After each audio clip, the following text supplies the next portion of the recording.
Okay, hello everyone. Welcome to the first Fulbright Alumni Online Lecture. This event launches a series of online lectures and gatherings by and for alumni of the Fulbright program in Russia. And it's organized specifically to showcase the 75th anniversary celebration of the Fulbright program global campaign this year. The 75th anniversary celebration of the Fulbright program began on January 1st this year with the purpose of highlighting accomplishments and legacy of the program and its alumni over its first 75 years, both in the United States and all over the world. The campaign is focused on engaging with and showcasing Fulbright alumni. So if you're interested in learning more about the program, if you're not a Fulbrighter, or even if you are a Fulbrighter and want to learn more about the anniversary events, feel free to check the dedicated website, fulbright75.org. That features alumni stories, calendar of events and activities, and a lot of other content related to the anniversary. Our speaker today at our first alumni lecture is Sasha Partenikova. Sasha studied contemporary dance at the Vaganova Ballet Academy. In 2018-19, she took part in the Fulbright Visiting Scholar Program to give lectures at the New School in New York and Bennington College in Vermont. She's also known as a co-founder of the dance cooperative Aisidori Nagore. She creates dances, curates projects, and teaches dance in academia and primary school. Sasha considers dance a cultural, social, and political practice. Today, Sasha will talk about the history of contemporary dance from a post-Soviet perspective. After the lecture, she is ready to answer any questions that you have about her research and her work. Feel free to drop your questions after or during the lecture in the Q&A box. If you wish to discuss any of your questions with Sasha personally and join her at the panel, let me know in the chat so I can promote you from a participant to a panelist. I think Sasha wouldn't mind, right? Yes, I would be very happy. I'm looking forward for the questions, to be honest. Great. Okay, so I think that's about it I have to say about the introduction and about the series of these events that we're hoping to have more in the future, so look forward to it. Check our website, fulbright.ru, for announcements of further events coming up. And at this, I think yeah, that's it. So Sasha, the floor is yours. Thank you, Ksenia, so much for the introduction.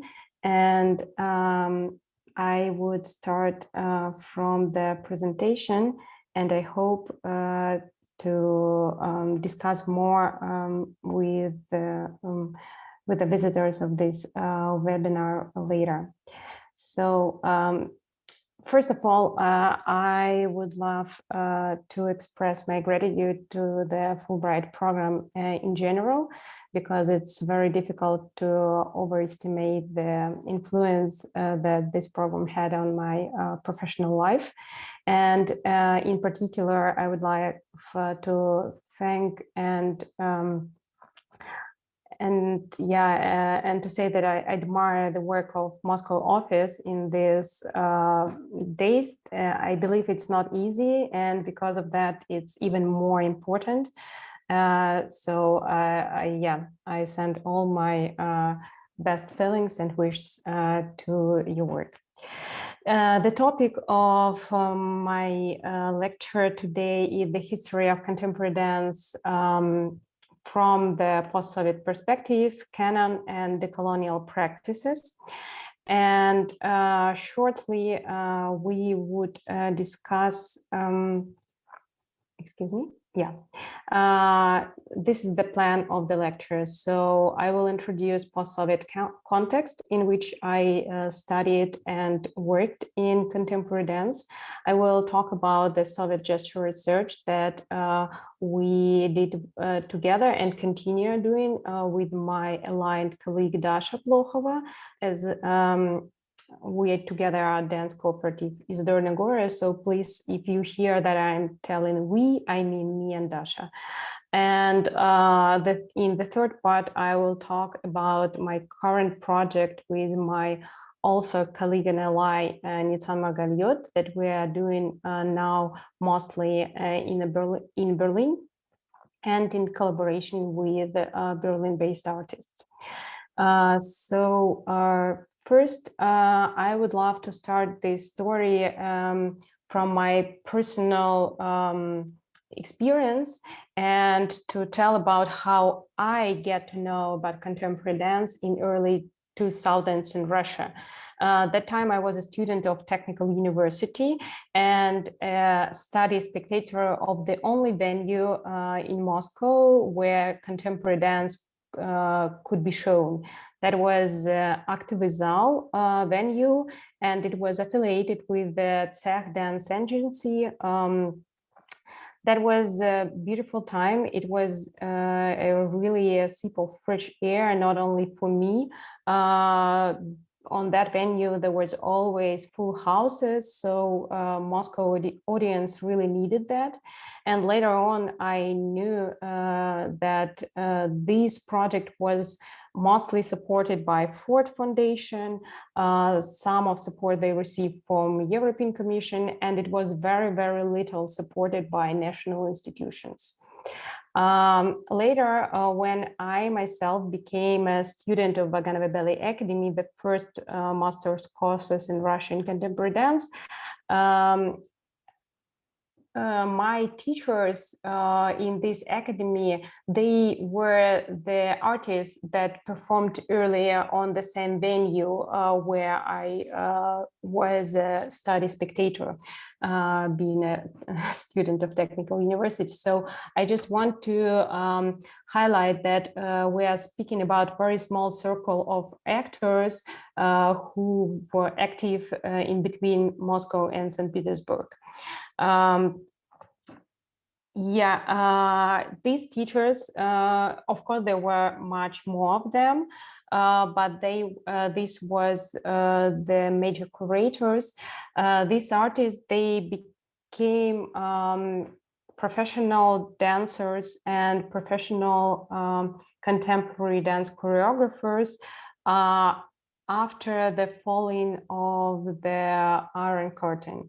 So for them, dance, contemporary dance started in Russia after Perestroika. So they were experiencing the greatest support of international institutions that come to Russia after the Perestroika, and they study dance. They were happy to learn about new unfamiliar approaches that reflect upon freedom of expression, tolerance, nonviolence, somatic civic awareness. All these topics were generously covered and provided by international institutions and cultural programs in Russia. Obviously, there was no doubt that nothing could exist in Soviet time like this. So for many of my teachers, American Dance Festival or other international events became kind of alma mater where they study about contemporary dance. Of course, this support, yes, and there was around the decade of the intense international collaborations when not only American Dance Festival, when French Institute, Goethe Institute for Helvetia still active, but I mean that there was a generation of dancers and choreographers who experienced that intense collaboration and who basically lived on the support of these international grants that existed. This support could not last forever, obviously, because there are many places in the world that requires care and support. And after around 10 years, I guess, international institutions started gradually leaving Russia. And that process was speeded up with the change in our inner and foreign policy. So the political moods in our country was turned. And many important processes that started after perestroika was interrupted. For example, it was difficult to work through the collective trauma, the Soviet regime crimes, and since current government leaders of our country are direct descendants of the guilty institutions, they prefer to slide under the carpet the dark sides of the history and to rather emphasize the feat of the Soviet folk in the World War II. So after all these beautiful, let's say, renaissance of international collaboration and exchange in dance scene, we come to current reality when where nothing could be imagined in terms of collaboration. And what is the most crucial for today's lecture about this period, that the generation of the artists who learned from the Western institutions about contemporary dance and who lived and survived by working in this field, they became economical victims, let's say, of this current political turn. National institutions didn't support this field before and didn't start to support it now. And international institutions left. So just contemporary dance dive into the crisis. And this process makes the decolonial thinking about the cultural influence and the way this idea of the linear development of the art, of the general idea of modernity. So to start to critically rethink this idea of modernity in these current political circumstances is very difficult. It's obvious.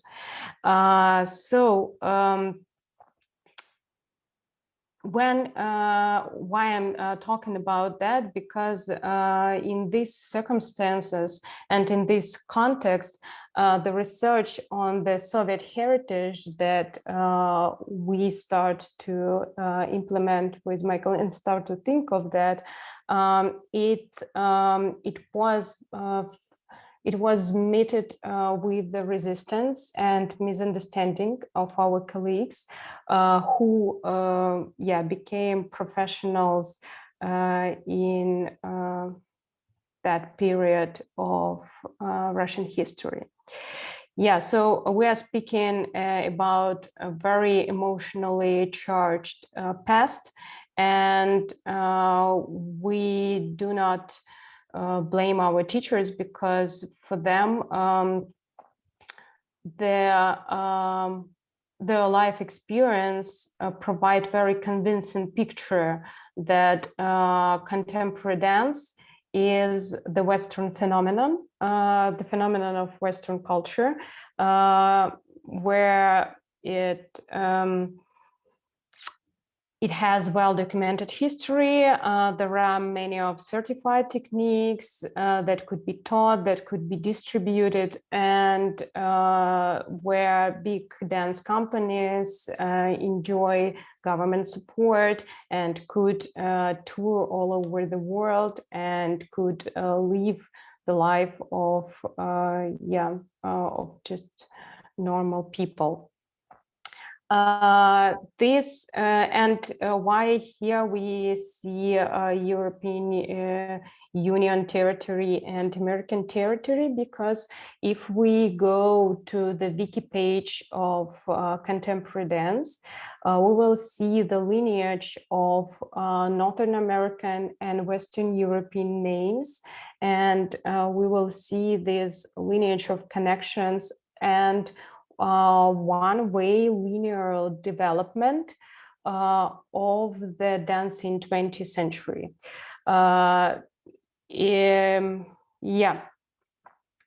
This lineage is a very conventional picture, so it exists not only in Wikipedia, it exists in popular and academical literature, and it also exists in curriculums of dance colleges, in the curriculums of dance programs in universities, and even we studied this lineage of dance history in Vaganova Ballet Academy.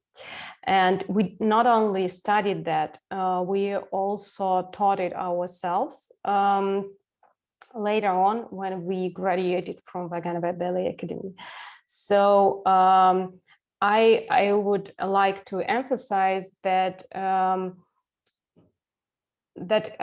we ourselves, I mean, my generation, for example, is the best example of how this picture, how this idea of modernity and knowledge, linear knowledge development is implemented in our mindset, in the institution, in general, in culture in general. So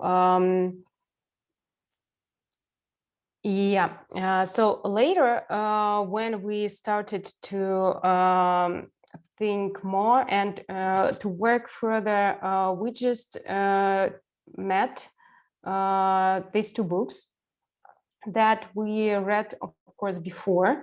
I mean, we read a book of Irina Sirotkina.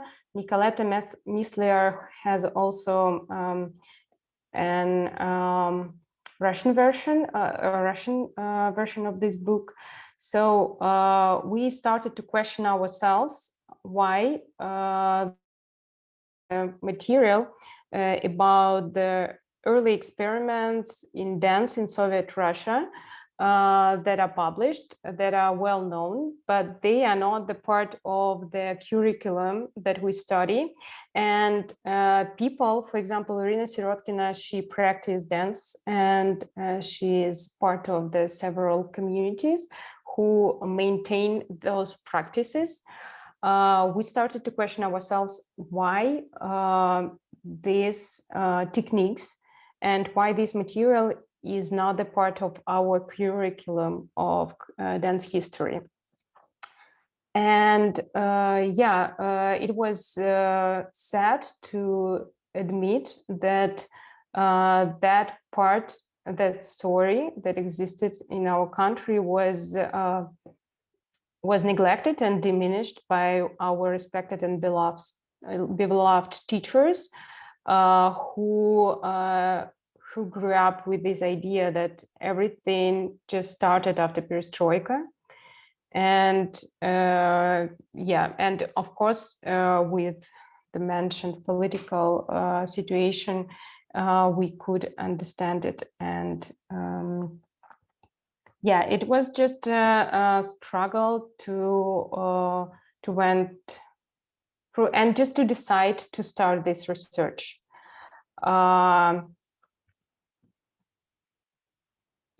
So speaking of the researched period, we knew that Isadora Duncan lived in Russia and worked here and left school here with the followers who continued her work.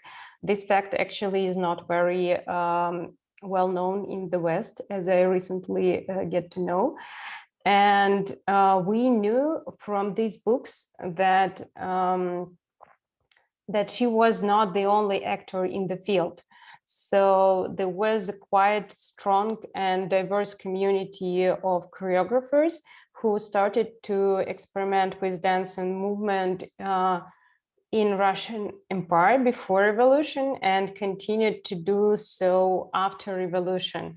And it's important to emphasize that we are speaking about the early Soviet Russia period before the Red Terror, before all that horrible things happened. It's just like a period of new economical policy just after the revolution. So the major institution where we would call now dance studies in Russia was in State Academy of Artistic Sciences. That was a specific institution, and it had several departments. It was founded by Vasily Kandinsky. It embraced many avant-garde artists, composers, poets, and this academy had a department that was called Choreological Laboratory, where current contemporary dance were studied. I see the questions. I will answer them later. Thank you, Yelena, for the question.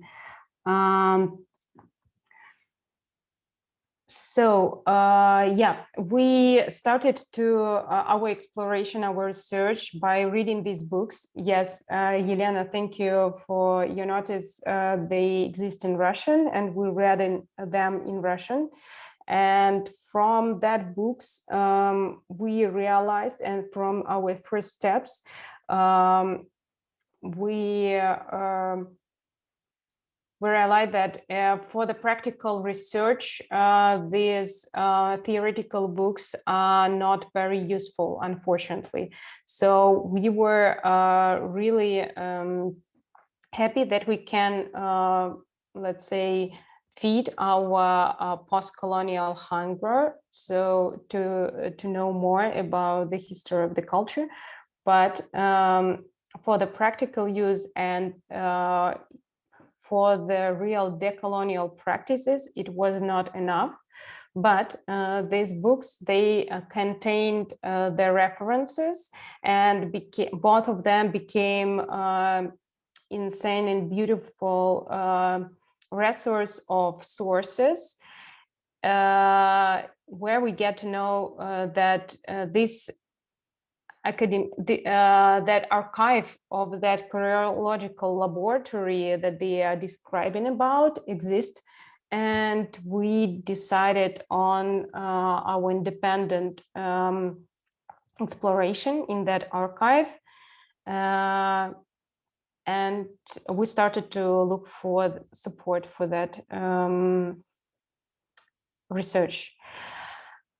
Now and then, this motivation and this description seemed, excuse me, my grandma calls me.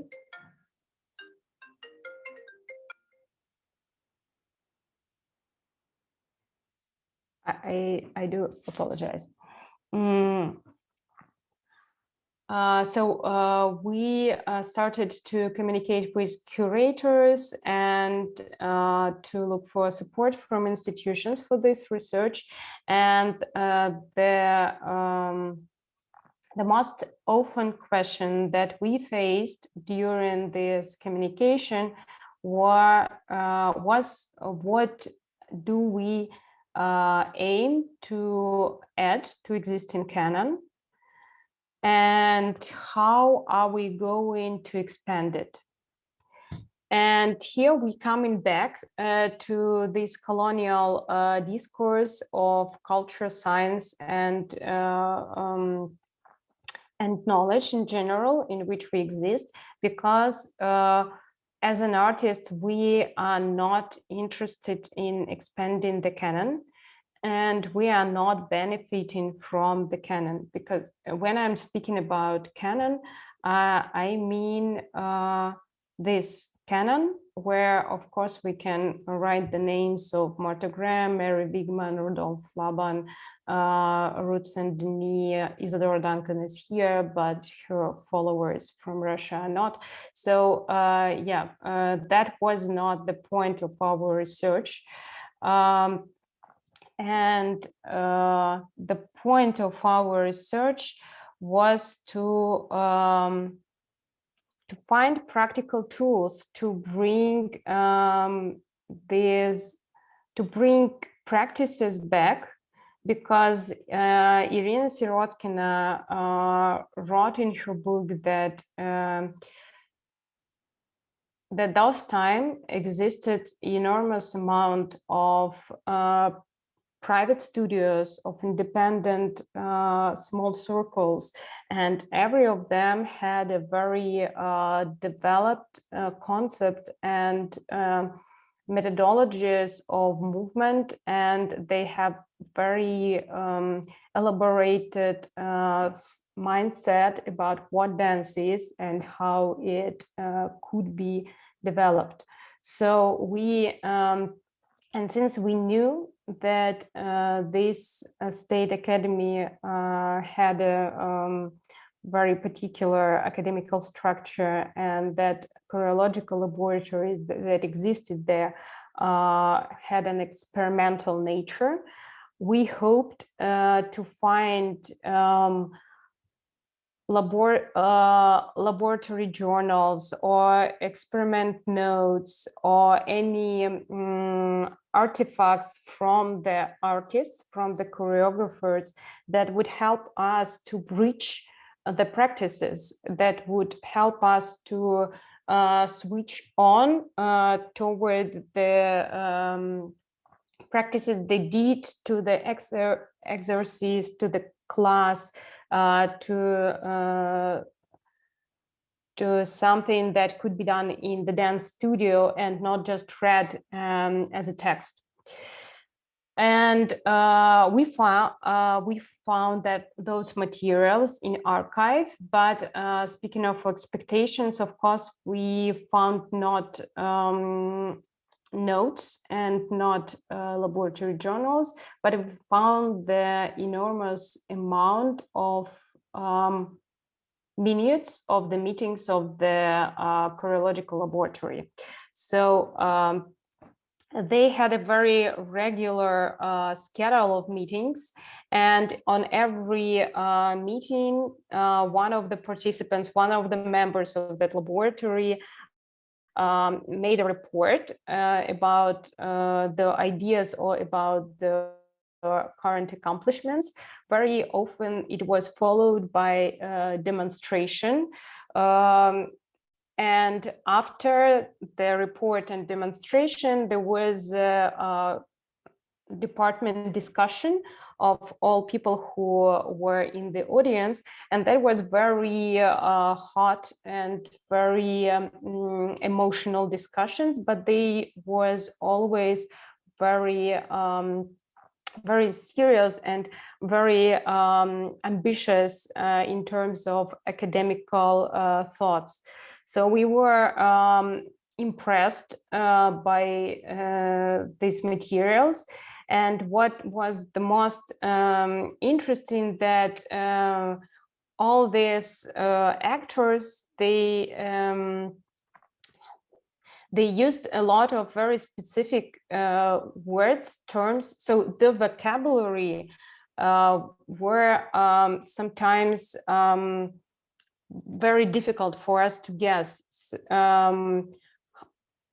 They speak in Russian, but it's 100 years ago Russian, and it's changed first. but that could be adjusted. But they used very specific terms, and they operate that terms in a way they understand each other, and they know what they are talking about. But we were struggled to understand what it is about. What could the terms or expressions means, and this situation formed our practice.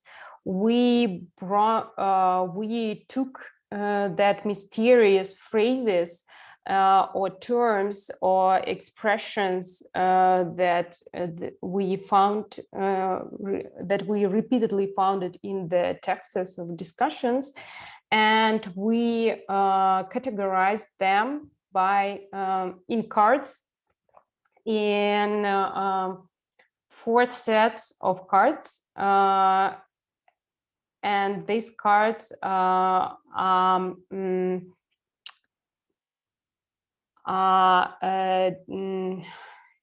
defined by, it is terms, it is titles of the reports, it is methods, and quotations. So of course, this is categorization or classification that we found relevant, that made sense for us.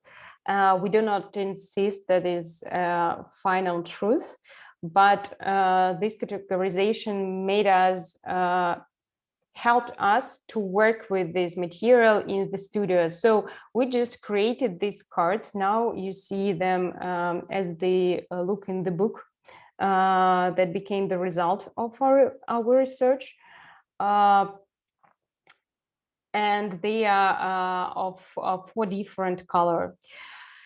So this, our experience is, I think, the core and the center of and the major accomplishment of this manual that we published as a result of our research, because we propose the readers of our book to go to cut these cards out of the book, to take them to the studio and to play with them in the studio in order to come closer to the meanings of those words, and to enrich and inspire the everyday dance practice by these mysterious and sometimes bizarre expressions. I guess that I'm very small now in this window, but I will show you that later that it looks like this. So yeah, in this book, you can cut them out. You'll have a very useful set of the small cards that could be easily take away.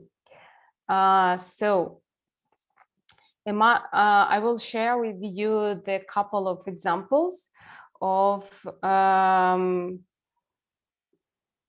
the terms or expressions that could be met in the text, that we found very inspiring and unclear at the same moment. Please read it yourself. And I would just add that this English version, this is the English versions of Russian expressions, and it is a rather speculative interpretation of the text, because as I mentioned, we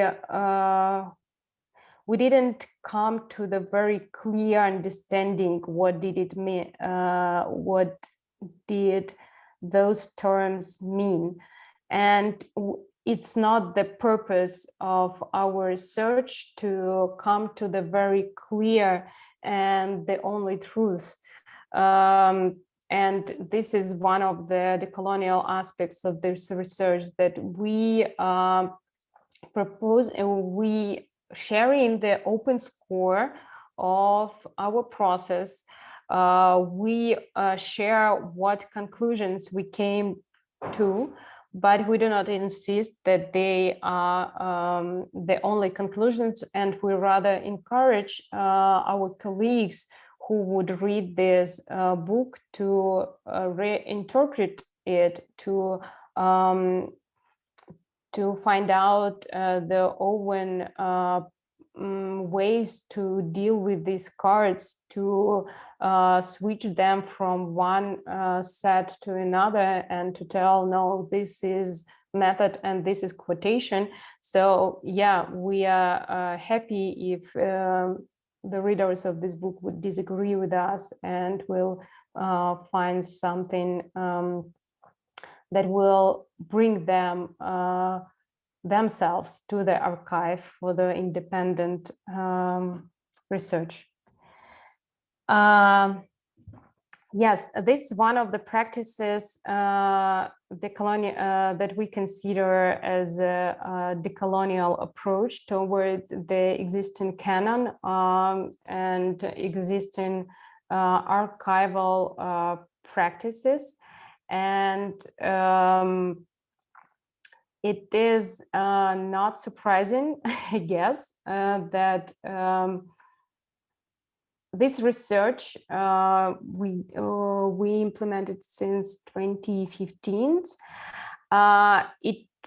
It met some interest in Western institutions, but in general, this interest, I should say, wasn't very high. So participating in an international event that was dedicated to diverse dance heritages or dance archives, I faced the situation that publications, programations, and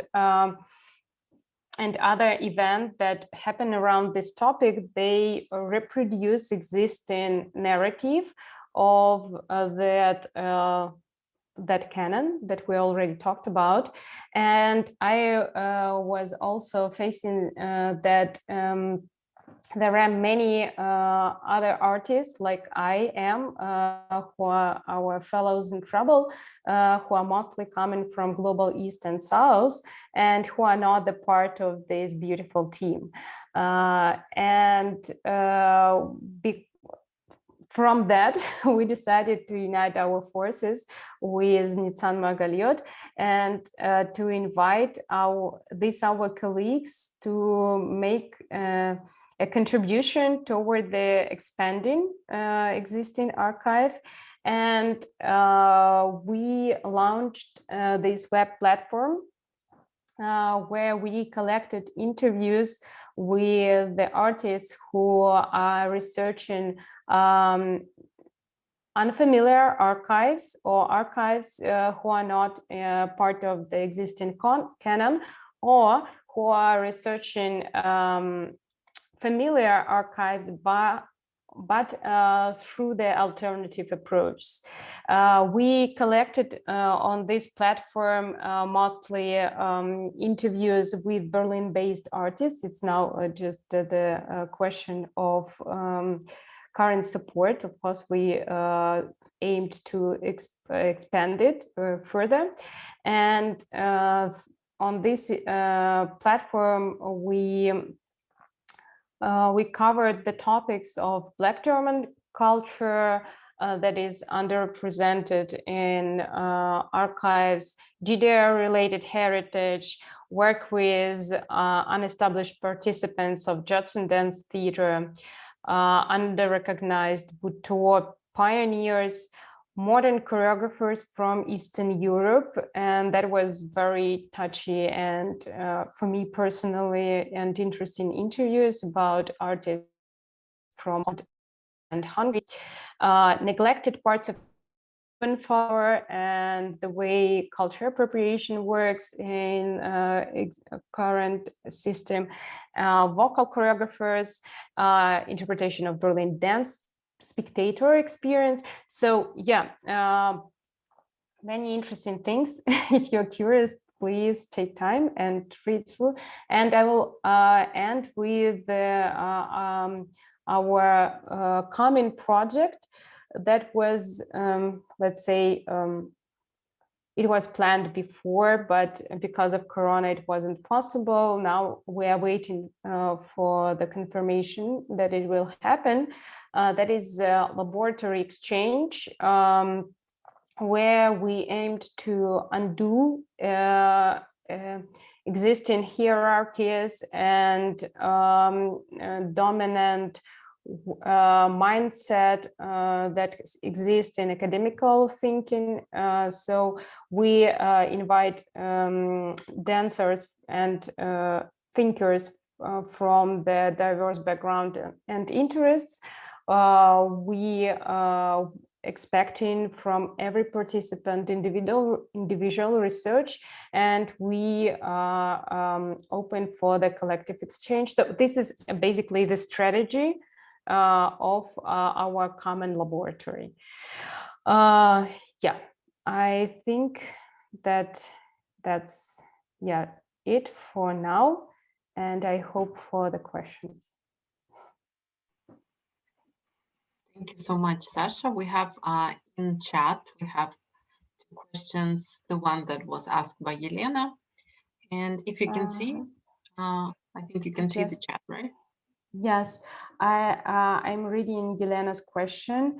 Yes, that I do not mention in the book of Elizabeth Suritz. Yeah. Yeah, thank you, Yelena, for this notice. Yeah, I'm mentioning here the books that were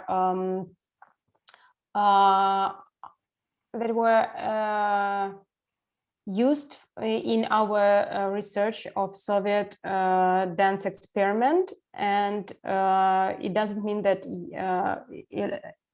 Elizabeth Suritz didn't write about that. I'm just mentioning what we were relying on, and Irina Sirotkina played a big part in our research because she actually was the person who shared with us the collection of articles from the 26 dated by 1926, where we saw that there is a very useful text written by choreographer, and that was a trigger for us to go to the archive ourselves, and rather than read extra research in theoretical books.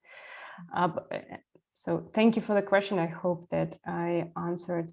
Margaret Beck. I can read the next one, so it's Thank more you. convenient here for the audience. And if you don't need the to share your screen any further, I think you can turn it off so we can see you. Yeah, and I will read the next questions from Margaret. Does your invitation to try to categorize the cards and terms extended only to experts of dance movement? The introduction mentioned that you work with children, perhaps in детский сад. I believe, have you used these cards with children? Tell us about these experiences. Thank you so much for this advice. To be honest, we haven't used that cards yet out of our research. So first it was written, and we used it for our laboratory. And after publishing the book, it is still locked down in many countries. So we didn't have a chance yet to practice it with children, but for sure we will do. And speaking of the work with children in general, Dasha, my colleague in Delhi, she elaborated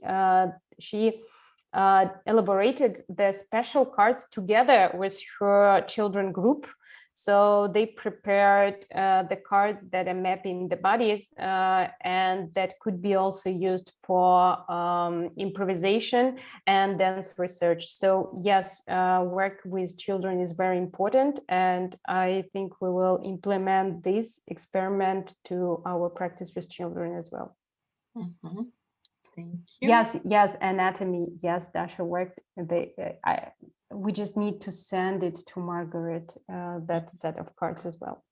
Mhm. Okay, we have one more question from Anne-Marie. Such fascinating studies, Sasha.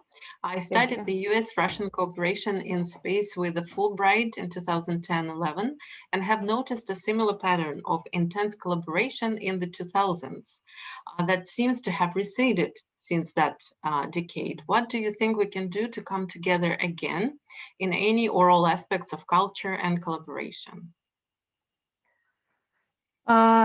Yes.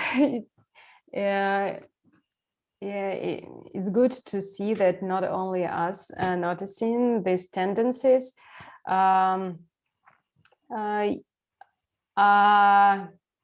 I don't know. I think that first of all, there is a Fulbright program that supports our collaboration despite any changes in policies from Russian and American side. So I do rely, and I think that it's a great support. And there are some other occasions. I do believe that if we have an agreement, if we have mutual interest, we will find how to do that.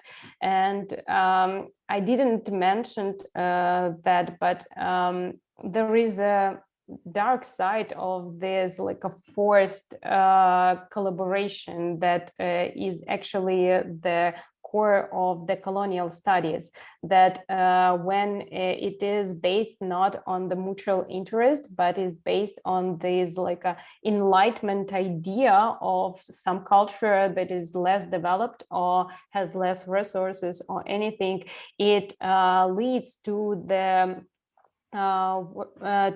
very controversial relationships first, and second, it doesn't really allow to dive into the artistic interests. So for example, I met colleagues who